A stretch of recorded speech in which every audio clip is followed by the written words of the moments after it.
they also need to know what the law is about, and also to be sensitive to a woman's predicament. Say she goes to a court of law, to make sure that she is not cross-examined in a way that almost makes her the perpetrator, because she is doubly discriminated against as a result.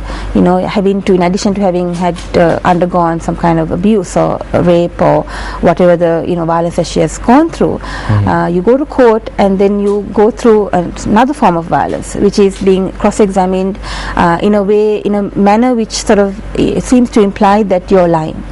So so you have that situation as well. So you have this whole situation where you have a law, but in terms of implementation and the actors who are needed to implement the law, they themselves are unaware of the issue, and that is what we need to actually work on, I think.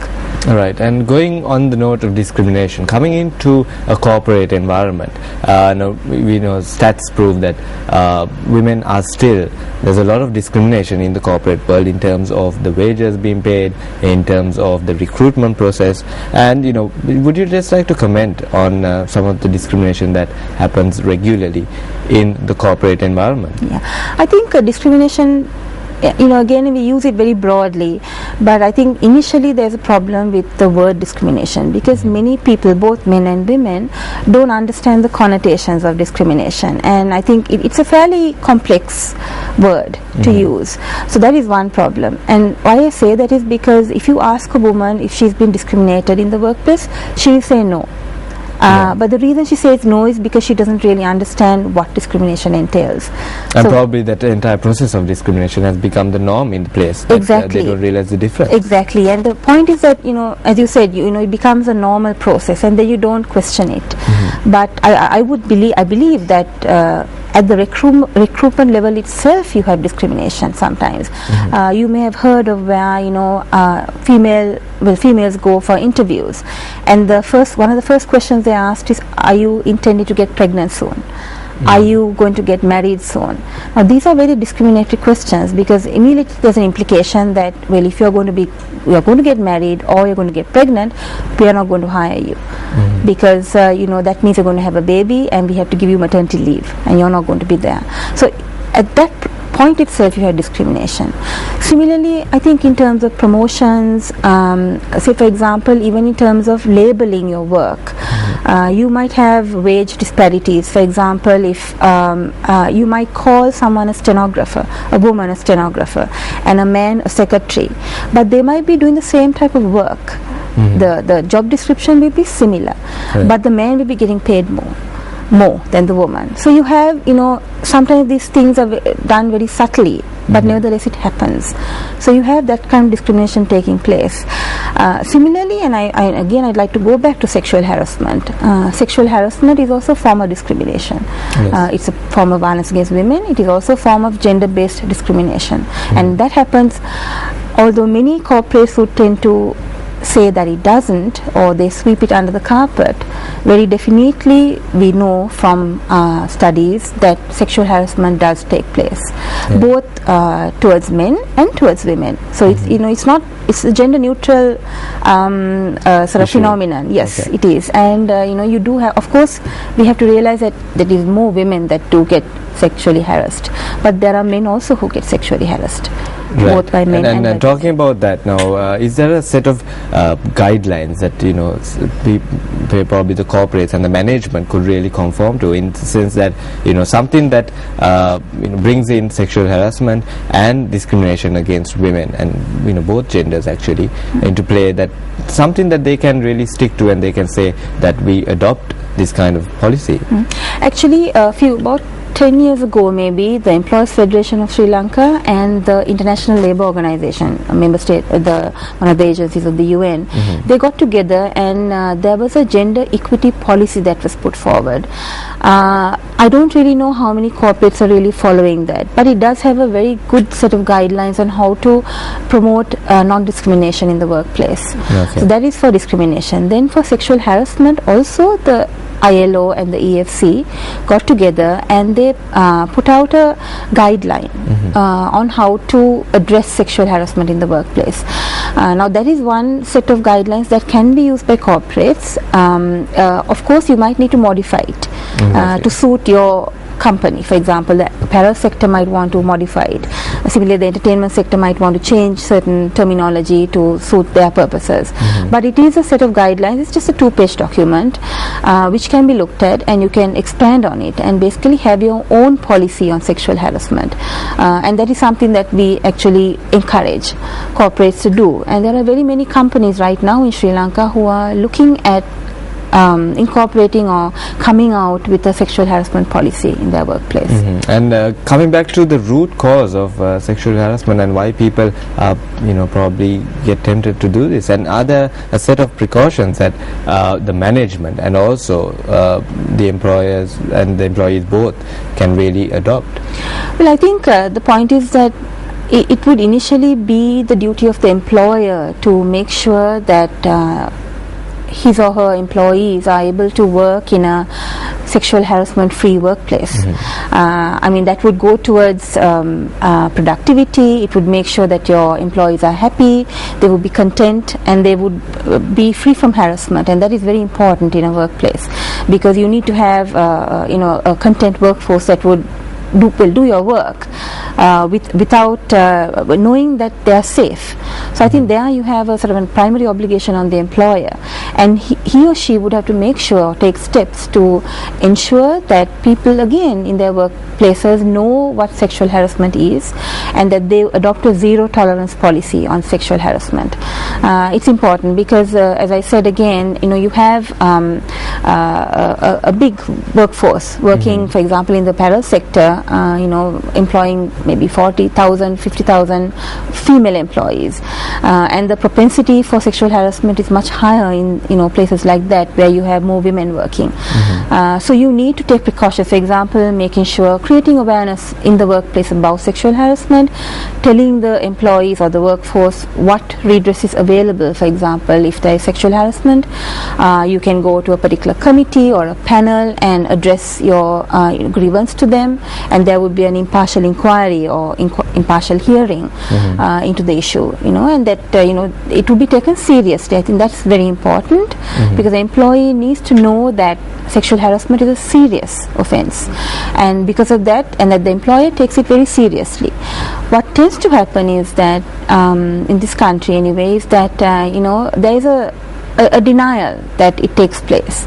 So initially I think corporates need to actually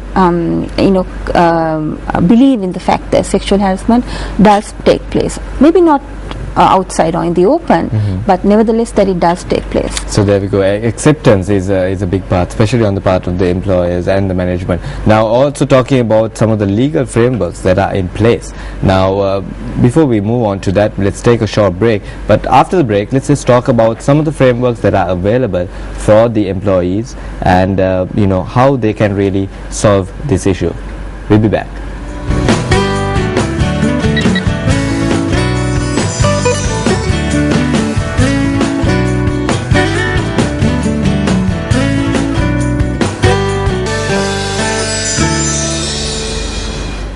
Corporate ethics and ethical work practices, something for you to think about, as we were talking on sexual harassment in the workplace. And we had for that discussion Shyamala, who was mentioning about some of the legal frameworks that are in place, but how really people are reluctant to take use of these things, especially in a corporate environment where they feel that they might even be more, they might face more discrimination if they are a whistleblower. If you just like to mention why actually people are reluctant to move forward and come forward with these things.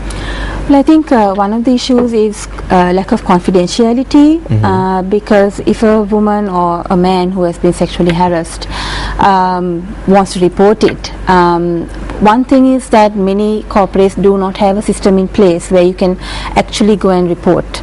You might have to go to the HR division, the human resources.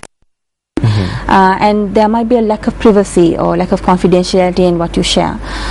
So that is one reason. And the other is that I think the point in this, we have a culture where you tend to blame the person who is actually alleging that something has taken place. So especially in a situation of sexual harassment, you might find that if you go and complain, the people who listen to you might say you are to blame for it because you encouraged the person, or you wore the wrong clothes, or maybe you got yourself into a situation where you you impliedly by your conduct showed that you were keen to be to have some kind of sexual relationship with a person. But I think what we tend to forget is that by the very word harassment, you're talking about some kind of conduct which is unwelcome to you, and that is a very crucial aspect of sexual harassment. And again, in terms of defining and the connotations and the limitations of sexual harassment, many those in the corporate sector do not understand what it really means, because there can be different forms of it. So these are the reasons, some of the reasons why people don't really access some kind of relief. I think the main reason is because there is no body that you can complain to. And as I mentioned, Mevan, I think it's important that you actually have a system in place to deal with sexual harassment, because the reason being is that if you don't have recourse in your workplace, you always have the alternative or the possibility of going to the law itself, and then immediately your issue is out there in the open. So if you want to, it's not a threat, but I feel that it's important to tell that to corporates, because that if you don't have a system available in your workplace, that you can always go to the criminal law, which means you go to a police station and say, look, my colleague or my boss is harassing me.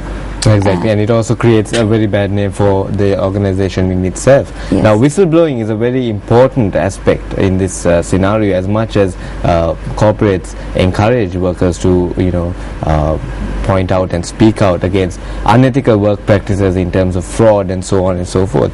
These are some of the issues that need to be highlighted as well. Now, talking about male engagement, and as you mentioned earlier on, most of the time males are the perpetrators in cases like this, but then there are also a lot of other concerned males who actually see these things and are against it, but who really don't speak out. So, your message to some of them, and to encourage them, and how vital is it that they stand up? Well, I think it's a societal issue. If you believe in equality of the sexes, if you believe that women and men have the right to live in society as peaceful human beings who are free from violence, then everyone has an obligation to report something like this. And I think it's important that men themselves, don't see themselves as, we should not be seeing them as always as the enemy. And if you do that, you will end up antagonizing the male. So it's important that you actually engage with them. And for that we have, we find ways and means of trying to maybe use males as champions. Say for example, you use a very sort of active a male cricketer or a ruggerite, to come and spread the message that sexual harassment is wrong. So you need to engage with the males. It might mean even in the workplace, making sure that the human resources division actually target the males in the workplace and say, look, have training programs for them and tell them this is what sexual harassment is, you should not be doing this. This kind of behavior is not on in the workplace. So that is how you engage the male, and you tell them, look, these are the reasons why you should not be doing it, because it's actually a human rights violation to be violating somebody else's rights in terms of committing some form of violence on them. So that is a human rights violation. You're breaking the law by doing this. Another way of getting to them, it's a very simple message. You say you are breaking the law, don't do it. Similarly, for workplace ethics, as you mentioned, for peace in the workplace and having a healthy working environment, you need an office to be free of sexual harassment. So these are some of the reasons why you could tell a males and females in the workplace, this is why you should not be engaging in sexual harassment. Yes.